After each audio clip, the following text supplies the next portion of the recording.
నమస్కారం ఘంటారావానికి స్వాగతం. ముందుగా ప్రధానాంశాలు. భక్తుల మనోభావాలు దెబ్బతీసేలా కరుణాకర్ రెడ్డి వ్యాఖ్యలు. పెద్ద ఎత్తున ఆవులు మృతి చెందాయనడం అవాస్తవమన్న టీటీడీ ఈవో. కైలాసపట్నం ప్రమాదస్థలి వద్ద అగ్నిమాపక సిబ్బంది తనిఖీలు. మిగిలిపోయిన బాణాసంచాను భూమిలో పాతిపెట్టేందుకు ఏర్పాట్లు. రాష్ట్ర వ్యాప్తంగా ఘనంగా అంబేద్కర్ జయంతి. సామాజిక న్యాయం కోసం ఎనలేని కృషి చేశారన్న నేతలు.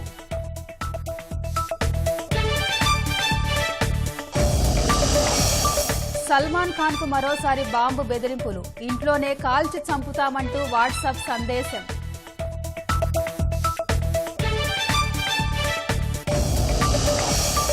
పాలస్తీనియన్లకు మద్దతుగా తుర్కియేలో వేలాది మంది నిరసన. ఐకానిక్ సుల్తానామెడ్ స్క్వేర్ వరకు భారీ ర్యాలీ.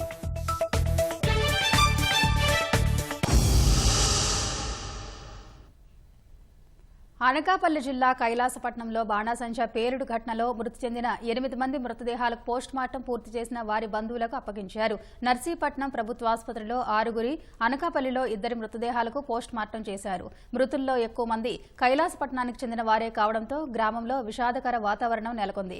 అంత్యక్రియలకు పెద్ద సంఖ్యలో గ్రామస్తులు తరలివచ్చారు. మరోవైపు ప్రమాదం జరిగిన చోట అగ్నిమాపక సిబ్బంది ముమ్మరంగా గాలింపు చేపట్టారు. బాణాసంచా తయారీ కోసం సిద్ధంగా ఉంచిన పేలుడు పదార్థాలు, అనుసంధాన రసాయనాలు, ఇతర సామాగ్రిని స్వాధీనం చేసుకున్నారు. ఇప్పటికే సిద్ధం చేసిన తారా జువ్వలు వంటివి కూడా స్వాధీనం చేసుకున్నారు. ఈ రసాయనాలు అన్నిటినీ పెద్ద గొయ్యి తీసి పూడ్చేందుకు అగ్నిమాపక సిబ్బంది రంగం సిద్ధం చేశారు. బాణాసంచా ప్రమాదంలో గాయపడిన 8 మందిలో 2 పరిస్థితి విషమంగా ఉన్నట్టు వైద్యులు చెబుతున్నారు. నర్సీపట్నం ఆసుపత్రిలో 2కి, విశాఖ కేజీహెచ్లో 4కి చికిత్స అందిస్తున్నారు. 2 పరిస్థితి విషమించడంతో సూపర్ స్పెషాలిటీ ఆసుపత్రికి తరలించారు. నర్సీపట్నం ప్రభుత్వాసుపత్రిలో 6 మృతదేహాలకు పోస్టుమార్టం పూర్తయింది. అనంతరం మృతదేహాలను అధికారులు బంధువులకు అప్పగించారు. ఘటనలో తీవ్రంగా గాయపడిన తమ వారిని ప్రభుత్వం ఆదుకోవాలని బాధితుల బంధువులు కోరుతున్నారు.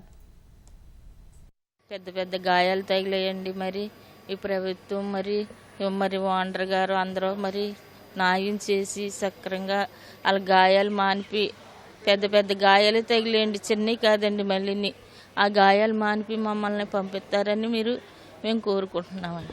2 గంటలకి మాకు ఫోన్ వచ్చింది సార్. అయితే మా డాడీ వాళ్ళు నిన్నే వచ్చేసారు సార్. మేమైతే ఈరోజు ఉదయం మార్నింగ్ వచ్చామండి ఇక్కడికి చూడడానికి. మా బాబాయ్ అవుతారు సార్, బాబాయ్, పిన్ని, చెల్లి, ముగ్గురు ఒకే కుటుంబం సార్. ముగ్గురు కూడా తీవ్రమైన గాయాలతో ఉన్నారు సార్.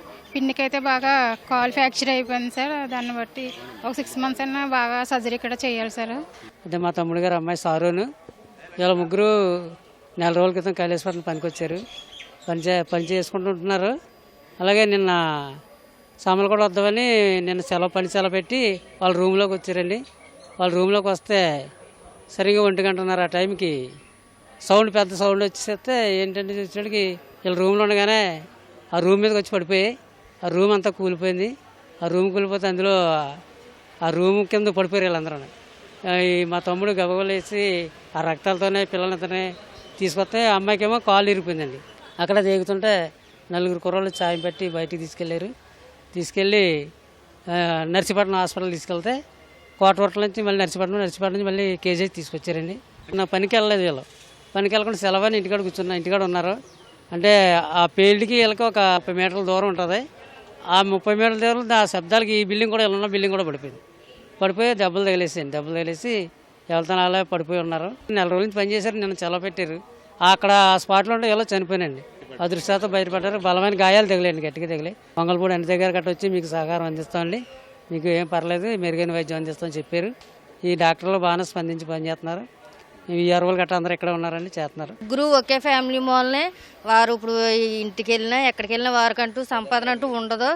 ఇప్పుడు తల్లి, తండ్రి, కూతురు కూడా ఒకే ఇంటి వాళ్ళు అవడం బట్టి వాళ్ళకంటూ జీవనాధారం ఉండదు. ఇప్పుడు ప్రభుత్వం వారి ద్వారా మాకు ఏదన్నా ఆధారం కల్పించమని కోరుకుంటున్నాం. రాజ్యాంగ నిర్మాత డాక్టర్ బిఆర్ అంబేద్కర్ 135వ జయంతి సందర్భంగా రాష్ట్రపతి ద్రౌపది ముర్ము, ఉపరాష్ట్రపతి జగదీప్ ధన్కర్, ప్రధాని నరేంద్ర మోదీ సహా పలువురు ప్రముఖులు నివాళులర్పించారు. పార్లమెంట్ ఆవరణలోని ప్రేరణా స్థల్ వద్ద అంబేద్కర్ విగ్రహానికి పూలతో నివాళులర్పించారు. అంబేద్కర్ స్ఫూర్తి వల్లనే దేశం నేడు సామాజిక న్యాయం అనే కలను సాకారం చేసుకోవడంలో అంకిత భావంతో నిమగ్నమై ఉందని ప్రధాని అన్నారు. ఆయన సూత్రాలు, ఆదర్శాలు ఆత్మ నిర్భర్ వికసిత్ భారత్కు వేగాన్ని చేకూరుస్తాయని పేర్కొన్నారు. పలువురు కేంద్ర మంత్రులు, Congress parliamentary party chairperson Sonia Gandhi, Lok Sabha ప్రతిపక్ష నేత రాహుల్ గాంధీ, కాంగ్రెస్ అధ్యక్షుడు మల్లికార్జున ఖర్గే అంబేద్కర్ విగ్రహానికి శ్రద్ధాంజలి ఘటించారు.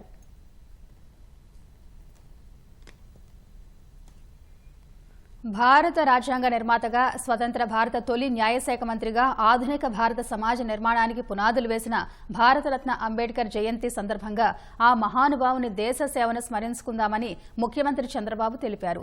ఆ మహాశయుని వాక్కు స్ఫూర్తిగా బడుగు వర్గాల ఆత్మ గౌరవాన్ని నిలపడానికి, వారిలో ఆత్మ విశ్వాసాన్ని నింపడానికి అంకిత భావంతో మనందరం కృషి చేద్దామని చంద్రబాబు ట్వీట్ చేశారు. అంబేద్కర్ కలలుగన్న సమాజాన్ని సాధించుకుందామన్నారు. దళిత అభ్యుదయానికి అందరం పునరంకితమవుదాం పిలుపునిచ్చారు. అంబేద్కర్ జయంతి సందర్భంగా డిప్యూటీ సీఎం పవన్ కళ్యాణ్ అంజలి ఘటించారు. మోదీ నేతృత్వంలో అంబేద్కర్ స్ఫూర్తిని భావి తరాలకు అందించేందుకు కట్టుబడి ఉన్నామని ఓ ప్రకటనలో తెలిపారు. రాష్ట్రంలో ఎస్సీ, ఎస్టీ వర్గాల అభ్యున్నతికి సీఎం ప్రాధాన్యం ఇస్తున్నారని వెల్లడించారు. కూటమి పాలనలో అన్ని వర్గాలకు భరోసా కల్పిస్తామని పవన్ స్పష్టం చేశారు. అంబేద్కర్ జయంతి సందర్భంగా మంత్రి నారా లోకేష్ నివాళులర్పించారు. భారతదేశం గొప్ప ప్రజాస్వామ్య, గణతంత్ర, లౌకిక రాజ్యంగా వికసించడంలో అంబేద్కర్ కృషి అమోఘమని కొనియాడారు. అసమానతలు లేని సమాజం కోసం ఆయన అనునిత్యం పరితపించారని గుర్తు చేశారు. అంబేద్కర్ స్ఫూర్తితో ప్రజా సంక్షేమాన్ని లక్ష్యంగా పెట్టుకుని కూటమి ప్రభుత్వం పనిచేస్తుందని స్పష్టం చేశారు. రాష్ట్ర వ్యాప్తంగా రాజ్యాంగ నిర్మాత డాక్టర్ బిఆర్ అంబేద్కర్ 134వ జయంతి వేడుకలను ఘనంగా నిర్వహిస్తున్నారు. కర్నూలు పాత బస్టాండ్ వద్ద ఉన్న అంబేద్కర్ విగ్రహానికి మంత్రి టీజీ భరత్, ఎంపీ బస్తిపాటి నాగరాజు అంబేద్కర్ విగ్రహానికి పూలమాలలు వేసి నివాళులర్పించారు. స్వేచ్ఛ, సమానత్వం, సామాజిక న్యాయం కోసం అంబేద్కర్ పరితపించారని మంత్రి సత్యకుమార్ యాదవ్ అన్నారు. విజయవాడ తుమ్మలపల్లి కళాక్షేత్రంలో అంబేద్కర్ విగ్రహానికి పూలమాల వేసి నివాళులర్పించారు. అణగారిన వర్గాల అభ్యున్నతికి, హక్కుల సాధనకు అంబేద్కర్ కృషి చేశారని మంత్రి అన్నారు.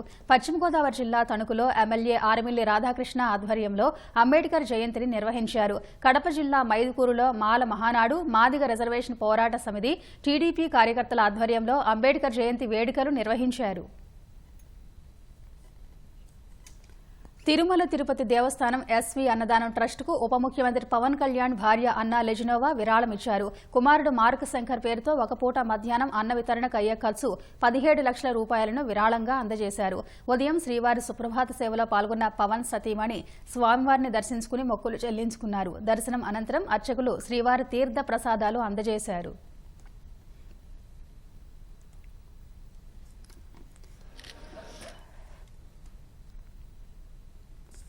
బాలీవుడ్ నటుడు సల్మాన్ ఖాన్ కు మరోసారి బెదిరింపులు వచ్చాయి. సల్మాన్ ఖాన్ ను చంపేస్తామని ముంబైలోని వర్లీ రవాణా శాఖ కార్యాలయం అధికారిక నెంబర్కు వాట్సాప్ ద్వారా ఈ మేరకు సందేశం వచ్చింది. సల్మాన్ ను ఇంట్లోనే కాల్చి చంపేస్తామని, లేదంటే ఆయన కారులో బాంబు పెట్టి పేల్చేస్తామని అందులో ఉంది. హెచ్చరిక నేపథ్యంలో అప్రమత్తమైన పోలీసులు కేసు నమోదు చేసి దర్యాప్తు చేపట్టారు. గత కొన్ని సంవత్సరాలుగా సల్మాన్ ఖాన్ కు లారెన్స్ బిష్నోయ్ గ్యాంగ్ నుంచి ప్రత్యక్షంగా లేదా పరోక్షంగా అనేక బెదిరింపులు వస్తున్నాయి. 1998లో కృష్ణ జింకల వేట కేసులో సల్మాన్ ఖాన్ ప్రమేయం ఉందని ఆరోపిస్తూ ఈ గ్యాంగ్ ఆయనను లక్ష్యంగా చేసుకుంది. కృష్ణ జింకలను బిష్నోయిలు దైవంగా భావిస్తారు. పంజాబ్ నేషనల్ బ్యాంకును 1000 కోట్లు మోసం చేసిన వజ్రాల వ్యాపారి మెహుల్ చోక్సీని బెల్జియం పోలీసులు అరెస్టు చేసినట్టు తెలుస్తోంది. భారత దర్యాప్తు సంస్థల అభ్యర్థన మేరకు అతడిని అదుపులోకి తీసుకున్నట్లు అధికారిక వర్గాలు వెల్లడించాయి. గత శనివారమే చోక్సీని అరెస్టు చేయగా ప్రస్తుతం అతడు జైల్లోనే ఉన్నట్లు తెలుస్తోంది. అయితే అనారోగ్య కారణాల రీత్యా అతడు వెంటనే బెయిల్కు దరఖాస్తు చేసుకునే అవకాశాలున్నాయి. అరెస్టు నేపథ్యంలో సీబీఐ, ఈడీ అధికారులు చోక్సీ అప్పగింతకు బెల్జియంను అభ్యర్థించనున్నారు. ఇటీవల ముంబై దాడుల కుట్రదారు తహవూర్ రాణాను భారత్ అమెరికా నుంచి రప్పించింది. ఈ పరిణామాల వేళ చోక్సీ అరెస్టు ప్రాధాన్యం సంతరించుకుంది. పంజాబ్ నేషనల్ బ్యాంకును దాదాపు 13,000 కోట్లకు పైగా మోసం చేశారని 2018లో ఆరోపణలు వెల్లువెత్తిన అనంతరం చోక్సీ, అతడి మేనల్లుడు నీరవ్ మోదీ దేశం విడిచి పారిపోయారు. చోక్సీ ఆంటిగ్వా, బార్బుడాకు వెళ్లగా నీరవ్ మోదీ లండన్లో ఆశ్రయం పొందాడు. వీరిని భారత్కు రప్పించేందుకు కేంద్రం ప్రయత్నాలు చేస్తూనే ఉంది. గుజరాత్ తీరంలో భారీగా మాదక ద్రవ్యాలు పట్టుబడ్డాయి. అరేబియా సముద్రంలో 1800 కోట్ల విలువైన 300 కిలోల డ్రగ్స్ ను గుజరాత్ యాంటీ టెర్రరిస్ట్ స్క్వాడ్, భారత తీర గస్తీ దళం స్వాధీనం చేసుకున్నాయి. అంతర్జాతీయ సరిహద్దు రేఖను దాటి వెళ్లే ముందు వీటిని స్మగ్లర్లు అరేబియా సముద్రంలో పడేసినట్లు అధికారులు తెలిపారు. పట్టుబడిన డ్రగ్స్ ను మెథాంఫెటమిన్ గా అనుమానిస్తున్నారు. తదుపరి దర్యాప్తు కోసం ఈ డ్రగ్స్ ను ఏటీఎస్ కి అప్పగించినట్లు ఇండియన్ కోస్ట్ గార్డ్ ఒక ప్రకటనలో తెలిపింది. ఈ నెల 12, 13 తేదీల్లో రాత్రి వేళ అరేబియా సముద్రంలోని అంతర్జాతీయ సరిహద్దు రేఖ వెంబడి ఏటీఎస్, కోస్ట్ గార్డ్ సంయుక్తంగా ఆపరేషన్ నిర్వహించాయని అధికారులు తెలిపారు. కోస్ట్ గార్డ్ ఓడ సమీపిస్తున్నట్లు చూసిన వెంటనే పడవలో ఉన్న స్మగ్లర్లు డ్రగ్స్ ను సముద్రంలోకి విసిరి పారిపోయారని చెప్పారు. వేసవి కాలం వచ్చిందంటే కర్నూలు జిల్లాలో గుక్కెడు తాగునీటి కోసం ప్రజలు కిలోమీటర్ల దూరం వెళ్లాల్సిందే. పశ్చిమ ప్రాంత గ్రామాల్లో ఈ సమస్య మరింత తీవ్రమవుతోంది. ఈ క్రమంలో తాగునీటి ఎద్దడి ఎదుర్కొనేందుకు గ్రామీణ నీటి సరఫరా శాఖ అధికారులు సన్నద్దమయ్యారు. ఇప్పటికే 191 గ్రామాల్లో సమస్య ఉన్నట్లు గుర్తించారు. బోర్లను లోతు చేయడం, ట్యాంకర్ల ద్వారా నీటిని సరఫరా చేయడం, మంచినీటి పథకాలకు మరమ్మతులు చేయడం తదితర కార్యక్రమాలు చేపడుతున్నారు. అవసరమైతే ట్యాంకర్ల ద్వారా నీటిని సరఫరా చేస్తామంటున్న కర్నూలు జిల్లా గ్రామీణ నీటి సరఫరా విభాగం సూపరింటెండెంట్ ఇంజనీర్ నాగేశ్వరరావుతో మా ప్రతినిధి శ్యామ్ ముఖాముఖి. కర్నూలు జిల్లాలో తాగునీటి సమస్య రోజురోజుకు తీవ్రమవుతుంది. వేసవికాలం నేపథ్యంలో ప్రధానంగా గ్రామీణ ప్రాంతాల్లో ఈ సమస్య ఎక్కువగా ఉంది. దీనికి సంబంధించి మరిన్ని విషయాలు మనతో మాట్లాడడానికి ఆర్డబ్ల్యూఎస్ఎస్సి నాగేశ్వరరావు గారు ఉన్నారు. సార్ నమస్తే. ప్రధానంగా కర్నూలు జిల్లాలో, అది కూడా వెస్టర్న్ ప్రాంతంలో ఈ తాగునీటి సమస్య ఎక్కువగా అనిపిస్తుంది. ఈ సమస్యను అధిగమించడానికి మీరు ఎట్లాంటి చర్యలు చేపట్టారు? కర్నూలు జిల్లాలో మనకి ముందుగా ఖరీఫ్ సీజన్లో ఒక 2 మండలాలు డ్రౌట్ మండలాలుగా డిక్లేర్ చేయబడ్డాయి. అవి కౌతాలం అండ్ పెద్ద కడబూరు. తర్వాత ఈ రబీ సీజన్కి కానీ ఇంకొక 10 మండలాలు డిక్లేర్ చేయబడ్డాయి. అది కర్నూలు అర్బన్ కూడా ఉంది ఆ 10 మండలాల్లో. అయితే మనకి అర్బన్ సంబంధం లేదు కాబట్టి ఇంకొక 9 మండల్స్ కూడా డిక్లేర్ చేయబడ్డాయి. ఆ మండల్స్ ఏమంటే ఆస్పరి, కల్లూరు, కర్నూలు, మద్దికెర, ఓరవకల్లు, గూడూరు, కోడుమూరు, వెల్దుర్తి, పత్తికొండ. సో మనకి రూరల్ మండలాలు 11 మండలాలు డ్రౌట్ మండలాలుగా డిక్లేర్ చేయబడ్డాయండి. ఈ తాగునీటి సమస్యను మనం ఎదుర్కోవడానికి ఎట్లాంటి చర్యలు చేపడుతున్నాము? ప్రధానంగా ప్రజలకు మంచినీటిని అందించడానికి కొన్ని వాటర్ ఆడిట్ రిపోర్ట్స్ ప్రకారం మనము ఒక 191 హ్యాబిటేషన్స్కి గాను 691 lakhsకి ప్రపోజల్స్ మనం గౌరవ కలెక్టర్ గారి ద్వారా, కర్నూలు డిస్ట్రిక్ట్ కలెక్టర్ గారి ద్వారా 29/1/2025లోనే ప్రపోజల్స్ పంపించడం అయింది. సో ఆ విధంగా ఇందులో కలామిటీ రిలీఫ్ ఫండ్ అని అంటారు, SDRF, state disaster response fund అని. అందులో మనం ముఖ్యంగా deepening, flushing, hiring of source, తర్వాత filling of SS tanks, last రిసార్ట్గా, అంటే అది కొద్దిగా కాస్ట్లీ ట్రాన్స్పోర్టేషన్ అనేది, లాస్ట్ రిసార్ట్గా ట్రాన్స్పోర్టేషన్ వరకు ఈ 691 lakhs ప్రపోజ్ చేయడం జరిగిందండి. ఇప్పుడు ఏప్రిల్లో ఉన్నాము, రోజు రోజుకు ఎండలు తీవ్రమవుతున్నాయి, గ్రౌండ్ వాటర్ కూడా తగ్గిపోతుంది. ఇప్పుడు పరిస్థితి ఎట్లా ఉంది? ఇప్పుడైతే మనకి సమస్యలు అయితే వస్తున్నాయండి. ఎవ్రీడే పేపర్ క్లిప్పింగ్లు, అడ్వర్స్ పేపర్ క్లిప్పింగ్లు కూడా వస్తున్నాయి. మేము మార్నింగే అబౌట్ 7 o'clock అలాగా మా పేపర్ క్లిప్పింగ్లు అన్నీ చూసుకొని కన్సర్న్డ్ సెక్షన్ ఆఫీసర్స్కి, డిఈస్కి డిసెమినేట్ చేసేసి అవి ఇమీడియట్గా అటెండ్ అయ్యేటట్టు మ్యాక్సిమం 1 or 2 daysలో మనము అటెండ్ అవ్వడం జరుగుతుందండి. అలాగే ఎక్కడైతే ఫ్లషింగ్, డీపెనింగ్ ఇవన్నీ అవసరమో అవి కూడా చేయించడం జరుగుతుంది. వర్స్ట్ కేసులో ట్రాన్స్పోర్టేషన్ కూడా వెళ్ళమని చెప్పడం జరిగింది. అయితే మనం ప్రపోజ్ చేసిన ప్లాన్లో 76 హ్యాబిటేషన్సే ఉన్నాయి. బట్ ఇప్పుడు 91 హ్యాబిటేషన్స్ వస్తాయని అనుకుంటున్నాము. ఇందులో మనకి వాటర్ యాప్ ఒకటి ఉంది. మనకి ఆ యాప్ ద్వారా మనం RWS1 అని అంటారు. ఆ యాప్ ద్వారా మనం ట్రాన్స్పోర్టేషన్ చేయాలి. జియో ట్యాగింగ్ కూడా అందులో చేయబడుతుంది. సో ఇంకా అది వెరీ ఫుల్ ప్రూఫ్ యాప్ అది. దాని ద్వారా మనము చేయడం జరుగుతుంది. సో ఆ విధంగా మనము ట్రాన్స్పోర్టేషన్ కూడాను 91 హ్యాబిటేషన్స్కి కలెక్టర్ గారు అప్రూవల్ ఇచ్చారండి. ఇప్పుడు ఏమన్నా తోలుతున్నామా సార్? మనం ట్యాంకర్ల ద్వారా వాటర్ పెట్టేస్తున్నామండి. మనము ట్యాంకర్ల ద్వారా బురుజుల, పెరవలి అనే 2 గ్రామాల్లో మనం చేస్తాము మధ్యకరలో.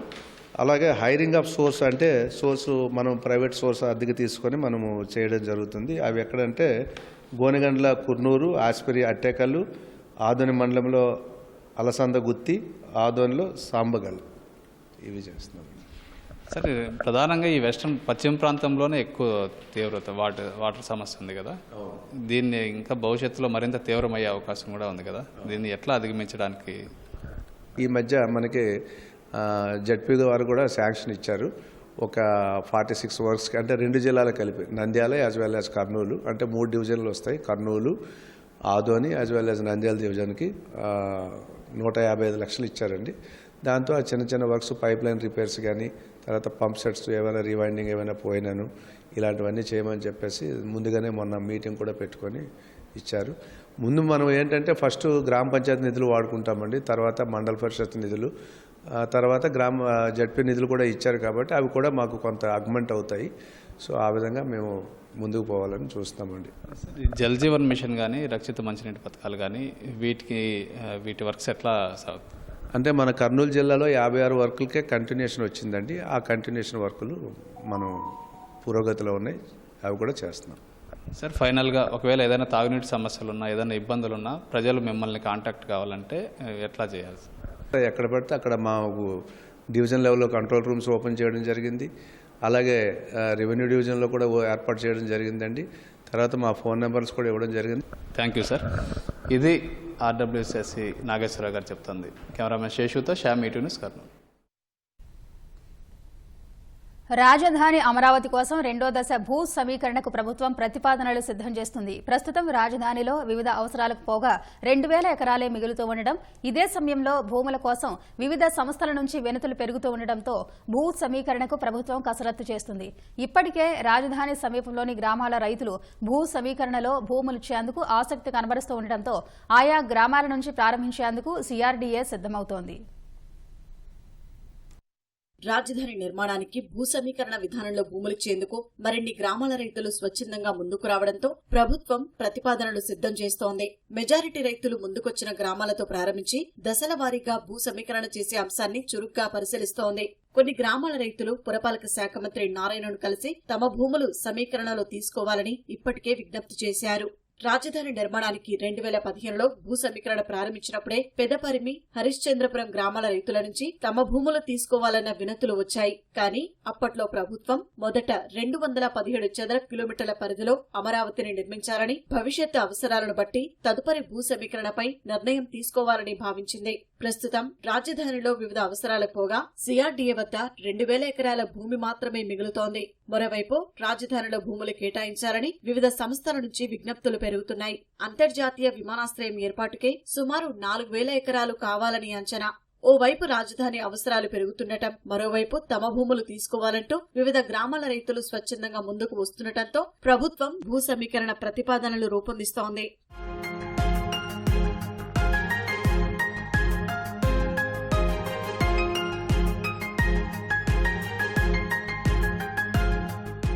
రాజధాని నిర్మాణానికి తుళ్లూరు, మంగళగిరి, తాడేపల్లి మండలాల్లోని 28 గ్రామాల పరిధిలో 34,689 ఎకరాలను రైతులు స్వచ్ఛందంగా ఇచ్చారు. కూటమి ప్రభుత్వం రాజధాని పనులను శరవేగంగా పట్టాలెక్కించడంతో విద్య, వైద్యం, వాణిజ్యం, వినోదం, ఆతిథ్యం తదితర రంగాల్లో పెట్టుబడులు పెట్టేందుకు పలు దేశ విదేశీ సంస్థలు ముందుకొస్తున్నాయి. 2014-19 మధ్య జరిగిన భూ కేటాయింపులను సమీక్షించి వాటిలో కొన్ని సంస్థలకు కేటాయింపులు కొనసాగిస్తున్నారు. కొత్తగా అనేక సంస్థలకు ప్రభుత్వం భూములిస్తోంది. బిట్స్, ఎక్స్ఎల్ఆర్ఐ వంటి అనేక సంస్థలు రాజధానిలో భూములు కావాలని కోరుతున్నాయి. వివిధ కేంద్ర ప్రభుత్వ రంగ సంస్థల కార్యాలయాలు, పరిశోధనా కేంద్రాల ఏర్పాటుకు భూములు కావాలి. భవిష్యత్తులో అమరావతి, విజయవాడ, గుంటూరు, మంగళగిరి, తెనాలి వంటి ప్రాంతాల్ని కలిపి మెగాసిటీగా అభివృద్ధి చేయాలన్న దీర్ఘకాలిక వ్యూహము ఉంది.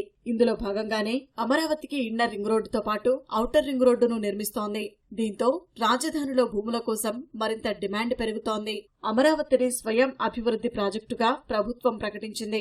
అమరావతి నిర్మాణానికి అవసరమైన ఆర్థిక వనరులను అక్కడి నుంచే సమకూర్చుకోవాలన్నది లక్ష్యం. దీనికి భూములు అవసరం. అమరావతి చుట్టుపక్కల పెద్దగా ప్రభుత్వ భూములు లేవు. సిఆర్డీఏ వద్ద ప్రస్తుతం 2000 ఎకరాల భూమి మాత్రమే ఉంది. ఇదే సమయంలో భూముల కోసం డిమాండ్లు పెరుగుతుండటంతో సమీకరణలో భూములు ఇచ్చేందుకు స్వచ్ఛందంగా రైతులు ముందుకొస్తుండటంతో ప్రభుత్వం ఆ దిశగా కసరత్తు ప్రారంభించింది.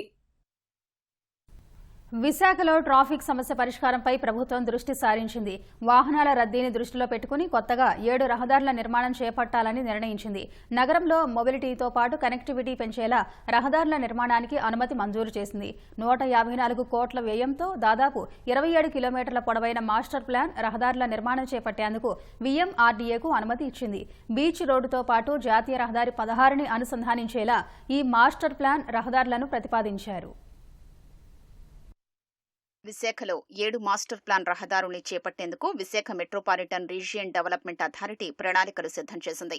154.60 కోట్ల వ్యయంతో 26.72 కిలోమీటర్ల పొడవున మాస్టర్ ప్లాన్ రహదారుల నిర్మాణం చేపట్టాలని నిర్ణయించారు.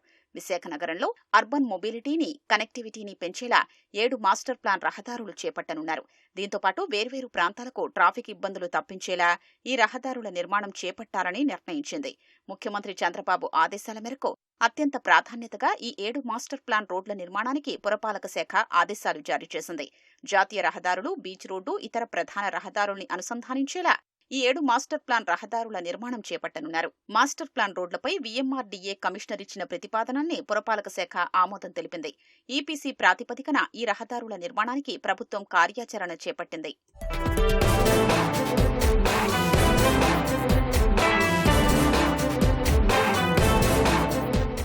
చిప్పాడ నుంచి విశాఖ వరకు దివీస్ రోడ్డును 24 మీటర్ల వెడల్పుతో 6.32 కిలోమీటర్ల పొడవున నిర్మించి వివిధ రహదారుల్ని అనుసంధానించనున్నారు. దీనికోసం 37 కోట్ల వ్యయం చేయనున్నారు.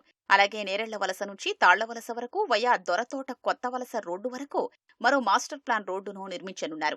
ఇది కూడా 24 మీటర్ల వెడల్పుతో 4 కిలోమీటర్ల పొడవున నిర్మించనున్నారు. ఈ రహదారి నిర్మాణానికి 24 కోట్ల వ్యయం కానుంది. అలాగే VMRDA పరిధిలో బోయపాలెం జంక్షన్ వద్ద పరదేశీపాలెం నుంచి కాపులుప్పాడ వరకు 30 మీటర్ల వెడల్పున రహదారి నిర్మాణం 3.10 కిలోమీటర్ల మేర చేపట్టనున్నారు. దీనికోసం 7.46 కోట్ల వ్యయం కానుంది. గంభీరం నుంచి జాతీయ రహదారి 16 వరకు 2.2 కిలోమీటర్ల మేర 11.97 కోట్లతో చేపట్టనున్నారు. పరదేశీపాలెం నుంచి గంభీరం వరకు 1.4 కిలోమీటర్ల రహదారిని 5.6 కోట్లతో చేపట్టనున్నారు.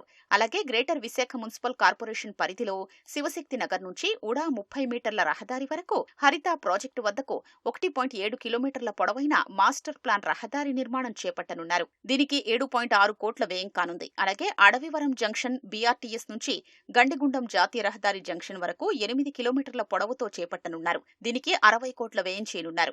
ఈ రహదారుల నిర్మాణం చేపట్టేందుకు గాను స్థానికంగా TDR బాండ్లు ఇచ్చేందుకు GVMCకి, VMRDAకు ప్రభుత్వం అనుమతి జారీ చేసింది.